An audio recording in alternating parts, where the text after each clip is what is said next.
శరీరంలో నా శరీరం కూడా ఒక ప్రకృతే, కానీ నా శరీరంలో భాగం కాదు శ్వాస.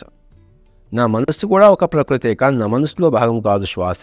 నా బుద్ధి కూడా నా ప్రకృతే, కానీ నా బుద్ధిలోని భాగం కాదు, జీవుడిలోని భాగం కాదు, పరబ్రహ్మంలోని భాగము ఒక శ్వాస. కనుక పరబ్రహ్మం తెలుసుకోవాలంటే ఆ పరబ్రహ్మంలోని ఒక భాగమైన, పరప్రకృతిలోని ఒక భాగమైన, మూల ప్రకృతిలో ఒక భాగమైన ఆ శ్వాసతో మనం అనుసంధానితులము కావాలి.